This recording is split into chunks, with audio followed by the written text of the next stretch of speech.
Report photos. Boxing Bob Newman. A contingent of 4 busloads of WBA convention delegates made the arduous journey to an impoverished neighborhood high in the mountains above Medellin, Colombia this morning. The purpose of the trip was part of the realization of WBA President Gilberto Jesus Mendoza's vision to utilize boxing as a means to improve one's lot in life. Several of the champions that have been on hand this week took part in the event. After breakfast, 4 tour busloads of delegates and several private cars made the trip up and further up the winding, guardrail-less roads to the neighborhood of domiciles nestled high in the mountainside above Medellin. It was not a trip for those susceptible to motion sickness or with a fear of heights. The roads were single-lane and crowded with free-roaming dogs, chickens, pedestrians and motorbikes. Motorcycle police escorts aided the trip, which still took nearly 2 hours to make.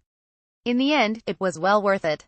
In a makeshift ring on the side of the mountain, President Mendoza and the champs greeted the children who belong to the Camino El Ringway to the Ring Group.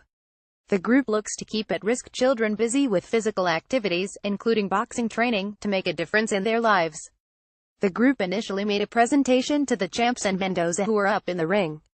They had a large placard on which they spelled out "Vamos a hacerlo, podemos hacerlo, let's do it, we can do it." Upon turning the placard around, a huge painting of the late WBA President Gilberto Mendoza was revealed, drawing emotional cheers. Several of the children then held up T-shirts emblazoned with their Camino El Ring logo and a photo of one present champion.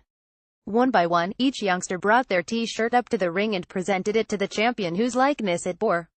Bernard Hopkins, Kina Malpartida, Jessica Bopp and other champs gave words of inspiration to the assembled youngsters.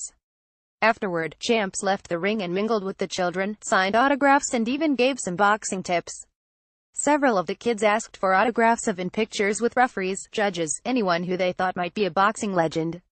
Just as on the ride up the mountain, school kids, many of whom were dressed in Halloween costumes, greeted our departing caravan of strangers with cheers and waving frantically, as if they'd never seen outsiders in their remote village before. It was a magical moment for anyone witnessing this event, let alone participating one-on-one. If they live among the clouds, why can't their dreams reach just as high?